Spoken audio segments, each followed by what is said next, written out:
Besides getting myself to squat deeper, I improved this person's squat by this amount in one session. And I've even done this with people who aren't necessarily built to squat deep. You're probably wondering how. I'm going to show you how to squat deeper in this video, which has a ton of health benefits and can improve knee pain. And if you stick around to the end, you'll find out why squatting is actually the last thing I talk about when it comes to squatting deep. In order to squat so deep you can crap in the woods with ease, you need one movement to occur at the pelvis, and that is sacral counternutation. Sacral counternutation is when the sacrum tips backwards and the innominates rotate outwards. This motion promotes more external rotation of the femur, which allows you to squat deeper. Now, the sacrum doesn't move all that much. We're talking about 2 degrees of motion at the SI joint, and it fuses around the age of 50.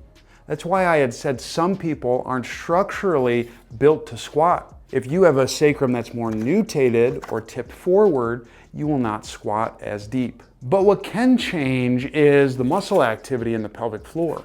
With sacral counternutation, the back of the pelvic floor is more concentric relative to the front. The front is going to be more eccentric. When this movement happens, the upper part of the pelvis, called the pelvic inlet, expands on the posterior aspect. If you can squat all the way down, you got mega expansion in the posterior upper part of the pelvis and the lower part of the pelvic floor. And that's what most squatting drills are missing. We have to drive expansion in these 2 areas so the pelvis can alter muscle activity and allow you to squat deeper than ever before. And the moves I'm going to show you will encourage this action, but you want to make sure you do it in a specific order to reap the biggest benefits. We'll start this show off with a wall squat. You want to be about your foot length away from the wall. You're going to be weight bearing through the inside heel, the base of the big toe, and then the PSIS, which is the bony part just above the pelvis. Keep those points contacted. Just make sure that you're not forcing and crunching your lower back into the wall to get it. From here, what you're going to do is stay heavy on those points, squat down about 1/4 of the way, getting a little bit more heel heavy, but not losing the front of the foot. You'll feel your quads work if you're getting it right. If you don't, or you notice your knees are caving in, what I would do is I would get a band around the knees and perform the movement that way. Arms are going to be up like this. You're going to look straight ahead. Hold this position, silently breathe in through the nose, and softly exhale through the mouth. Do 5 sets of 5 breaths 2 times per day for 2 to 4 weeks before you progress to the next move. We're going to progress how much hip flexion we're working in with this side plank variation. Now, to get the most out of this, you have to weight bear through 2 points, the bottom outside knee and the base of the wrist right along here. If you don't sense those points, I would strongly encourage you to use a ramp to tip yourself into position. If you don't have a ramp, I would get some books and put them underneath your elbow and your hip respectively. One ramp is on the hip, the other one is on the elbow, and then you want this top leg straight. Eyes are going to look forward. You're going to gently tip your body forward so you feel weight bearing through those points.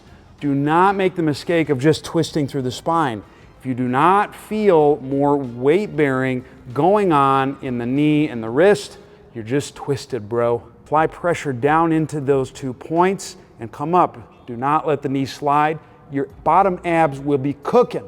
Silent in through the nose, soft, slow exhale through the mouth. Perform 4 sets of 5 breaths on both sides 2 times per day for 2 to 4 weeks before you go on to the next one.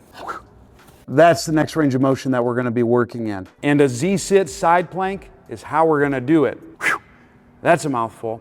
What you want to do is you want one leg in front of you. The other is going to be right at your side.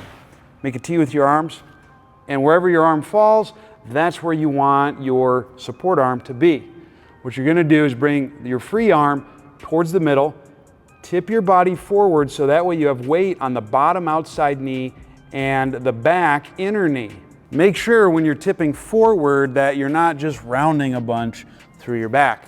You want your legs to move down as you tip. If you can't get those points to touch the ground, I would sit on an elevated surface.